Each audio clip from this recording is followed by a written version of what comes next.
पर इनमें हिम्मत तो है नहीं कि जो युद्ध करे सामने से, क्योंकि युद्ध और मित्रता बराबर वालों के साथ में होती है, बैर और मित्रता। मंदोदरी ने यही रावण को समझाया था ना लंका कांड में कि तुम्हारी राम की कोई बराबरी नहीं है, क्योंकि शत्रुता उसी के साथ में लेनी चाहिए जिसके साथ बराबर का हो। जहां जब शत्रु प्रबल हो तो उसके साथ में मित्रता, ये नीति कहती है। सही बात।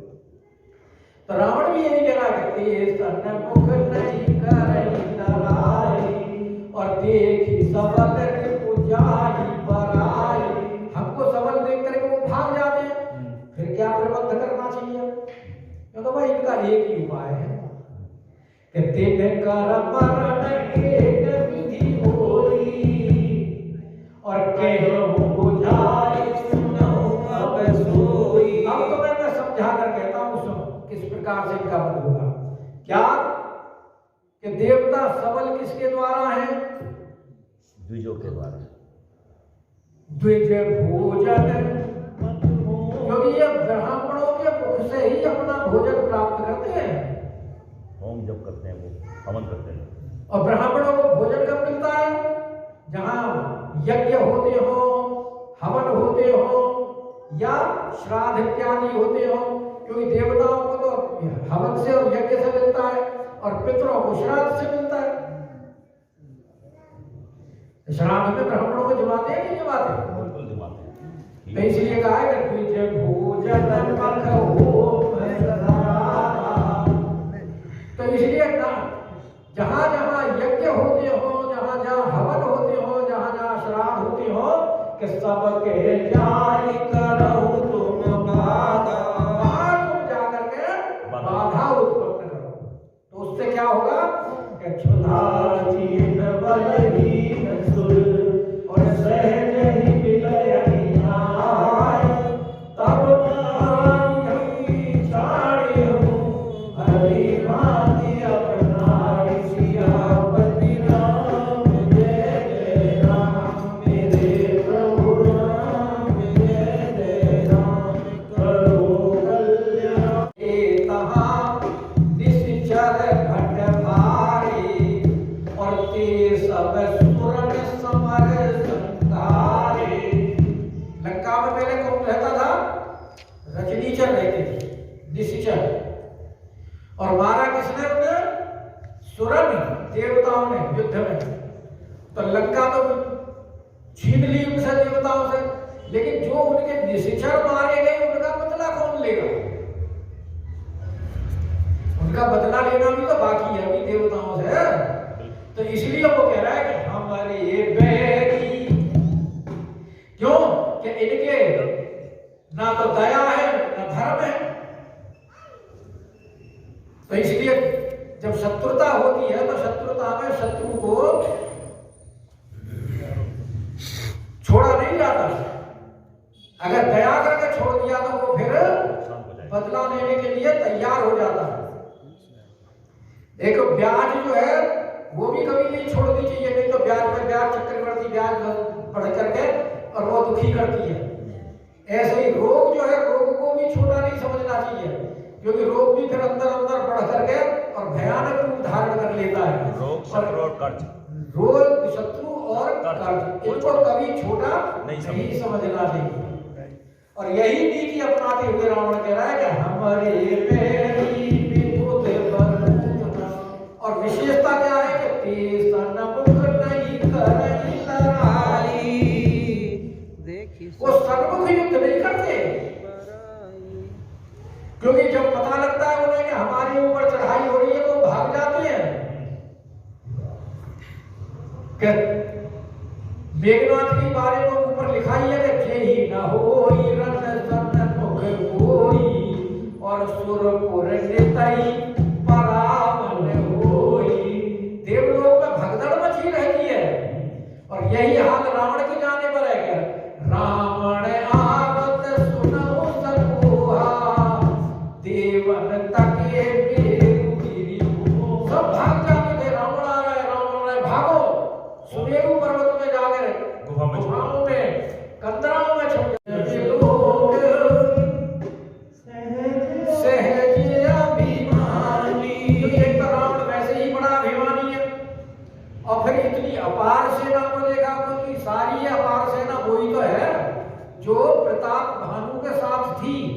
जिसके द्वारा इसने विश्व विजय किया था, मंडली का अवतार बना था ये, और वो सारे के सारे राक्षस हो गए ब्राह्मणों की शाप से। तो उसको जब इसने देखा इतनी अपार सेना, और उस समय वहां सब जाति जितनी भी निशाचर जाति थी, सबके मुखिया वहां उस सभा के अंदर बैठे हुए थे, क्योंकि सभा में तो मुखिया ही बैठते हैं, प्रजा थोड़ी बैठती है। तो उनको देख करके उसे और भी अभिमान आया कि बोला वचन क्रोध मदसानी, तो क्रोध और गर्व के साथ वाणी बोला, कहता है कि सुनहु सकल, जितने भी तुम हमारे राक्षस जाति के मुखिया बैठे हो सारे सुनिए, सुनहु सकल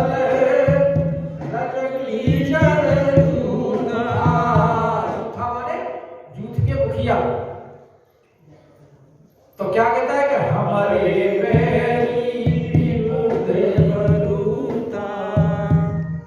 कि हमारे सबसे बड़े शत्रु कौन है? देवता। तो देवताओं को शत्रु क्यों कहता है? क्योंकि लंका पर अधिकार देवताओं का ही तो था। जब रावण ने हमला किया तो जीव जक्षले चले पराई, तभी तो उन्होंने यक्षों ने लंका को, रावण की जो अपार सेना जब देखी तो पहले तो ये देखे लिए आए, तो इतनी बड़ी सेना देखी तो देख करके भाग गए, तो लंका पर तो विजय हो गई। लेकिन इससे पहले तो वहां ये राक्षस लोग ही लंका में रहते थे, जिनको मार करके भगा दिया गया था। क्योंकि आप ये देखो ना, एक इस पिछले का नहीं है तो वो और किसके ऊपर करेंगे। तो तब से पार्वती जी ने उनको ये वरदान दे दिया कि आज से राक्षस जाति के बच्चे उत्पन्न होते ही अपनी मां की समान के आयु के हो जाएंगे। तो उनके बच्चे गर्भ धारण करते ही पैदा हो जाते, 9 महीने पेट में नहीं रहते, और उत्पन्न होते ही मां की समान के आयु के हो जाते हैं। तो इसीलिए तो रावण का परिवार बड़ी तेजी से बढ़ा, और यहां वही वर्णन आ रहा है कि 10 मुख बैठ सभा एक बार, यानी वैसे तो रावण बैठता ही था, लेकिन यहाँ विशेष वर्णन जब कोई घटना होती है तो उसका दिया जाता है कि एक बार रावण अपनी सभा में बैठे हुए थे, तो उन्होंने क्या देखा? देखी अमित आपन परिवार। तो जब इस प्रकार से संतानों की वृद्धि होगी तो परिवार तो फिर बड़ी तेजी से बढ़ेगा, क्योंकि वहां तो परिवार नियोजन का कोई काम नहीं। गिनने भी पड़ेंगे कितने हो गए, और गिनने की तो मतलब ही नहीं है, अपार है। तो सुत समूह जन परिजन नाती, जिनमें पुत्र हैं, पौत्र हैं, कुटुंबी हैं, सेवक हैं, नाती है, पोते हैं, सब ढेर के ढेर हैं। और फिर राक्षसों की जातियां भी बहुत सारी हैं, एक जाति थोड़ी है।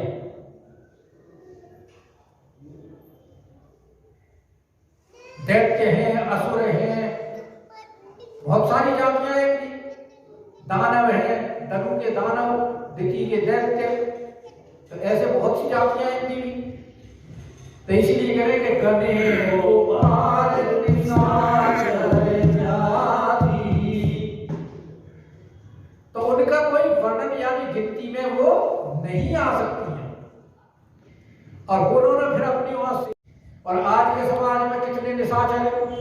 स्वामी प्रसाद मौर्य एक है भी ताजा हम तो बोलेंगे ही। अब तो कई है। हाँ, स्वामी प्रसाद तक कई हो गए इस टाइम पे। तो जिनके यानी सपने में जब व्यक्ति सपना देखता है तो सपने में अपने मन की बात नहीं कर सकता। सपने में तो कई चीजें ऐसी दिखाई दे जाती हैं और ऐसे काम होते हैं जिनके बारे में वो सोचता भी नहीं। लेकिन ये व्यक्ति ऐसे हैं कि प्रत्यक्ष में तो धर्म और दया की बात छोड़ो, सपने में भी इनके हृदय में दया और धर्म नहीं है। यानी धर्म का तो लेश ही नहीं है, सर्वथा अधर्म में ही रत रहते हैं। और दया का विपरीत क्या है? हिंसा, हमेशा हिंसा में ही तत्पर है। ऐसे ही है। अब सबसे बड़ी बात क्या है? काम रूप राक्षसों की जो वृद्धि है वो बड़ी तेजी से होती है, क्योंकि एक बार एक प्रसंग वर्णन आता है कि किसी राक्षस की पत्नी ने और पुत्र का जन्म दिया, और पुत्र का जन्म देकर के उसे छोड़ करके और अपने पति के साथ विवाह करने के लिए उधर से शंकर पार्वती घूम रहे थे। तो वो रो रहा था, पार्वती जी ने देखा कि ये तो रो रहा है, उसके ऊपर दया आई, तो शंकर भगवान से कह करके उस बच्चे को उन्होंने अपनी माता की आयु के समान बना दिया। और उसके बाद में राक्षस जाति को ये वरदान दिया, क्योंकि ये राक्षस जाति तो क्योंकि इनके ना तो धर्म है ना दया है। प्रभु एक बात बताओ, इन्होंने अपराध आपका तो कोई नहीं किया, और फिर दूसरी बात यह है कि आप जो है तापस वेश विशेष उदासी, आपका वेश तपस्वी का है और उसमें भी उदासीनता का, तो आपके दृष्टि में तो ना तो कोई मित्र है ना कोई शत्रु है। आपको ऐसी प्रतिक्रिया नहीं लेनी चाहिए थी, ये हमारी समझ से ठीक नहीं है। बोले कोई बात नहीं, तुम्हारे मुंह से कहलवाएंगे। और जब हनुमान जी गए तो कह दिया गया कि मास दिवस में तो अब उनकी नाच थी तो नहीं पावा है ना, तो इसलिए मुझे जल्दी से छुड़ाओ इनसे मत करके।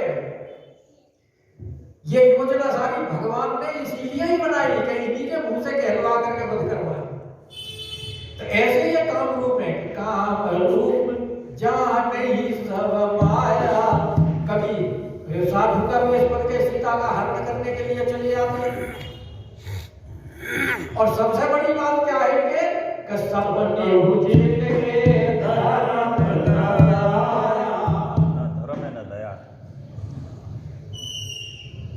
तो जो राक्षस होते हैं उनके कोई अलग सा सींग नहीं होते, बस ऐसे ही होते हैं, ना धर्म मानते ना दया करते हैं। और वो राक्षस वही है कि मां नहीं मात पिता नहीं देवा साधु न सदकर्मा वही सेवा, जिनके ये आचरण भवानी के जग सकल निशाचर। और जानकी जी प्रभावित हो गई उससे। भाई जानकी भी सोने के मृग पे प्रभावित हुई तो राम जी ने उनको सोने की लंका में पहुंचा दिया। अरे भाई वो जानकी जी भी तो असली जानकी जी नहीं है ना, वो नकली थी ना, इसलिए तो वहां गई। असली तो मानती नहीं, माया की जानकी जी और उसकी माया से प्रभावित हो गई। असली होती तो राम जी से असली तो राम जी ने पहले ही अपनी देव को समर्पित कर दी थी कि तुम पावक कर निवासा जब लगी कर निशाचर नासा। और लक्ष्मण हुए परम न जाना, उनको नहीं पता जो कछु चरित्र रचा भगवान। तो ये तो रावण के मारने के लिए भगवान ने एक योजना बनाई थी, जो कि जिस समय भगवान ने प्रण किया था कि निश्चर ही न करम मई और भुज उठाई प्रणहीन सकल पुण्य के आश्रमई जाई जाई सुख दी। तो उस समय तो असली जानकी जी थी साथ में,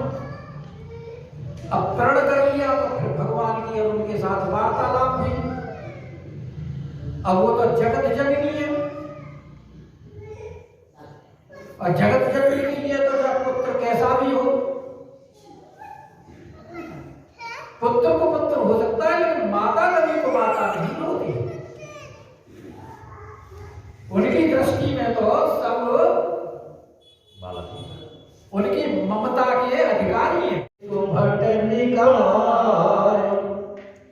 और सबसे बड़ी विशेषता क्या है कि काम रूप जानहि सब माया। सारे के सारे राक्षस आसुरी माया जानते हैं, क्योंकि कब किसका कौन सा भेष बना ले कुछ पता नहीं, और पहचानना बड़ा मुश्किल। सब माया जानते हैं। सारे मायावी हैं। माया तभी तो जब विभीषण जी गए तब और दूतों ने खबर दी तो भगवान बोले क्या करना चाहिए। सुग्रीव जी के मंत्री हैं, सुग्रीव भाई मित्र हैं, सलाह तो लेनी पड़ेगी ना उनसे। बिना मित्र की सलाह के कैसे काम करें। कायदा भी यही कहता है कि 5 पंच मिल कीजिए काजा। अगर पंचायत में बैठ के कोई फैसला लिया जाए पांचों की राय मानो, और उसमें मानो कोई नुकसान भी आ जाए तो फिर लज्जित होने वाली बात नहीं होगी। तो पांचों का फैसला होगा। बिगड़े काज न आवे लाज। तो बोले भाई सुग्रीव बताओ क्या करना चाहिए। सुग्रीव बोले कि जानी न जाए निशाचर माया। क्यों कि भाई काम रूप है, इसके बारे में कैसे कह सकते हैं जब जिसका रूप धारण कर लेते हैं। अब देखो माया मृग का जो मारीच ने रूप धारण किया है, ऐसा संसार में कभी कोई मृग देखा जो सोने का हो और हीरे जवाहरात जड़े हुए